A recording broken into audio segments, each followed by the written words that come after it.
गोख्रैनो 6.3 दफानि गेजेरजों बा 6.3 जिथु दफा लानानै फैबाय BTR एकर्डनि गेजेरजों बे दफाखौ थाबैनो इमप्लिमेन्ट खालामनानै जोंनि जिथु समस्या सोलोंथाइनि सायाव जि समस्या बे समस्याखौ गोख्रैनो समाधान खालामनो थाखाय जोङो खावलायदों पार्टीनिफ्राय जोंनि हन्थानिफ्राय गोख्रों बिनि सायावहाय आन्दोलन खालामनो थाखाय जोङो रेडि जानानै दङ। बेनिखायनो आङो आसाम सरकार BTR सरकार मोन्नैबो सरकारखौ खावलायनो लुबैदों जाहाथे जोंनि बे प्रभिन्सियेलाइजेसन मेटारा पेन्डिं जाबाय थाया आरो थाबैनो जाहाथे बियो बे इस्युआ जोबनानै थाङो। बेनिखायनो बिथांमोना बे खामानिखौ थाबैनो मावनांगौ। नांगौ मोन्थाय जोंनि मोननांगौ अधिकार बेखौ जोङो हाइपस्ट खालामनो थाखाय राजि। बेखायनो आं गोख्रै खावलायदों इमसनेलि जोङो बुंगासिनो दङ सरकारजों सावरायगासिनो दङ। BTCनि गाहाय मावफुं सोद्रोमा प्रमद बर' बिथांजोंबो जोङो सावरायदों माखासे EMफोरजोंबो जों सावरायदों नाथाय प्रभिन्सियेलाइजेसन जागोन होननानै बिथांमोना दिनै 5 बोसोर टाइमखौ बिथांमोना बारहोनोसै। दा आखायाव मात्र 1.5 बोसोरसोल' सम दंसै। बे 1.5 बोसोराव जुदि खालामनानै होनो हायाब्ला निउ एडुकेसन पलिसिया जिथिया फैयो अब्ला जोंनि निउ एडुकेसन पलिसियावहाय जितु गुन गोनां सोलोंथाइ होनांगौनि जि हाबाफारि बे हाबाफारियाबो फेलर जागोन। बिथांमोना मोनसे फेलर सरकार हिसाबै गावसोरखौनो डिक्लेयार खालामना लानांगोन। गिबियावनो All BTR Co-ordination Committee for Non-Provincialization Elementary, High and Senior Secondary School आफादनिफ्राय नोंथांमोनखौ जोङो बरायनानै लाग्रोबाय आरो नोंथांमोननिसिम जोंनि गोरबोनि हामलायनायखौ जासिग्रोदों। दिनैनि बे प्रेस मिडियानि गेजेरजों जोङो All BTR Co-ordination Committee for Non-Provincialization Elementary, High आरो Senior Secondary Schoolनि आफादनि जानानै बेखौनो फोरमायनो सानदों जे BTR ओनसोलावहाय बर' मिडियामानो जा एसामिस मिडियामानो जा बाङालि मिडियामानो जा जिखिनि नन प्रभिन्सियेलाइज जानानै दङ एबा सरकारि जायाखै बे सरकारि जायि स्कुलफोरखौ प्रभिन्सियेलाइजेसन खालामनांगौनि थाखाय जों दिनै प्रेस मिटखौ लिंनाय जादों। दा सरकारा गोख्रैनो 6.3 दफानि गेजेरजों बा 6.3 जिथु दफा लानानै फैबाय BTR एकर्डनि गेजेरजों बे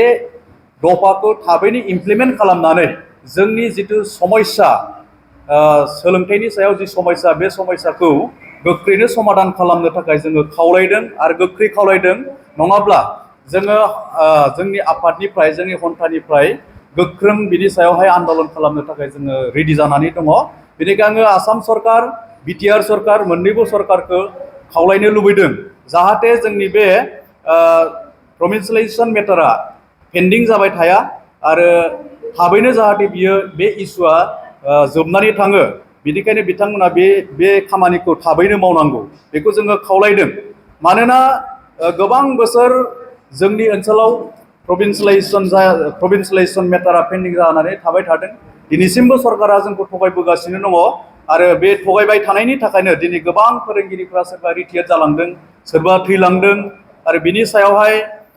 गोबां सरकारा जेबो एक्सन लायैनि थाखाय गोबां न'खरानो फोरोंगिरिफोरनि न'खरानो दुखु जाल्लायाव गोलैनानै दङ। दा जोङो बेखायनो खावलायदों जाहाथे सरकारा थाबैनो फैबाय थानाय बे 15 आगस्टनि गेजेरावहाय प्रभिन्सियेलाइजेसन मेटारनि सायावहाय डिक्लेरेसन होनांगौ आरो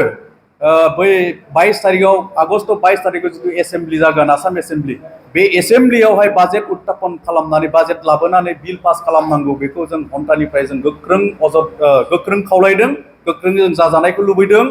नङाब्ला जोङो 15 आगस्टनि उननिफ्राय फेन डाउन जा हाबाफारि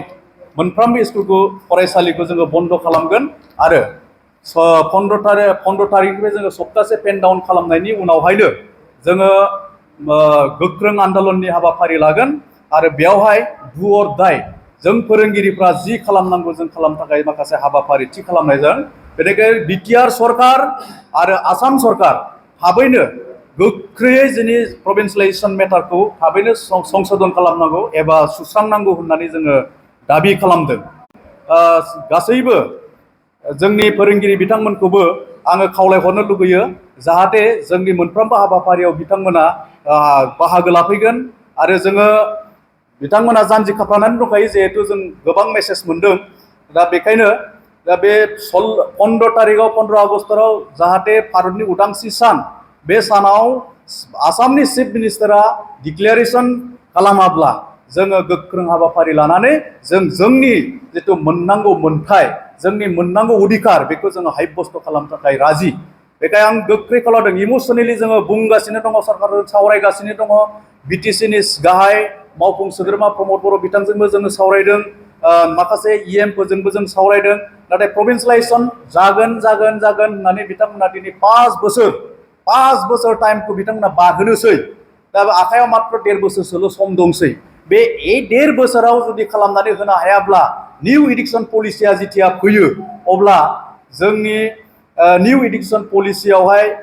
जितु गुन गोनां सोलोंथाइ होनांगौनि जि हाबाफारि बे हाबाफारियाबो फेलर जागोन बिथांमोना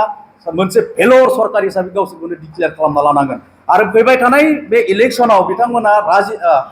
माने जेनगोना बियो खाथां जागोन नङाब्ला बे स्कुल इस्युखौ स्कुलनि जितु इस्यु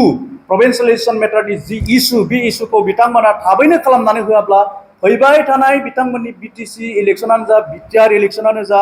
आसाम एसेम्ब्लिनि इलेक्सनानो जा बे इलेक्सनफ्राव जेनगोनखौ बिथांमोना सानना लानाया मोजां जोङो बेखौ दाथिके बुंनो हायो मानोना जों साफ्रोमबो मास्टारफोरजों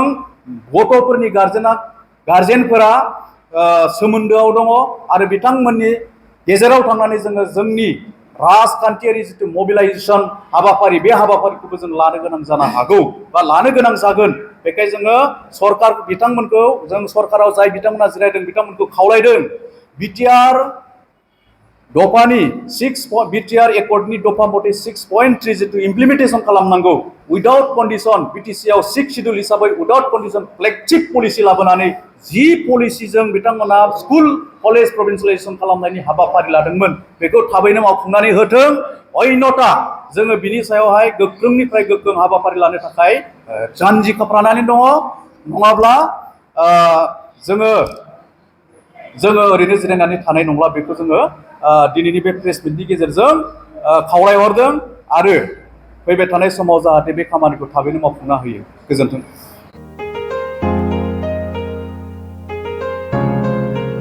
मोनसे फोसावथाय नोंथांमोननि थाखाय मोनसे गोजोनथाव खौरां लानानै फैदों अदालगुरि जिल्लानि सिङाव थानाय डिमाकुसि बरंगाजुलिनि पिपल हलियाव लानानै फैदों नोंथांमोननो लेब्रा मुंनि गंसे गोदान रिजर्ट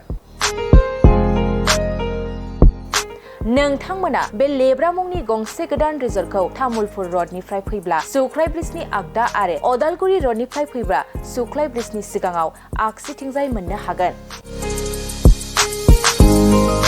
लेब्रा मुंनि गंसे गोदान रिजर्टआ नोंथांमोननो गोसोबायदि सुबिदा खालामनानै होनाय जादों नोंथांमोना बे लेब्रा रिजर्टआव बर'नि गासै जाग्रा जामुंखौनो मोननो हानायजों लोगोसे बेवहाय नोंथांनि सुबिदा बायदि अर्डार खालामनानै जानो हागोन जुदि नोंथांमोना तामुलपुरनिफ्राय अदालगुरिसिम थांनाय समाव ओंखामजों लोगोसे बायदिसिना जालांनो गोसो दंब्ला नैबे 8638879656 जानबुं नम्बराव कल खालामनानै सिगांग्रो अर्डार खालामहरनो हागोन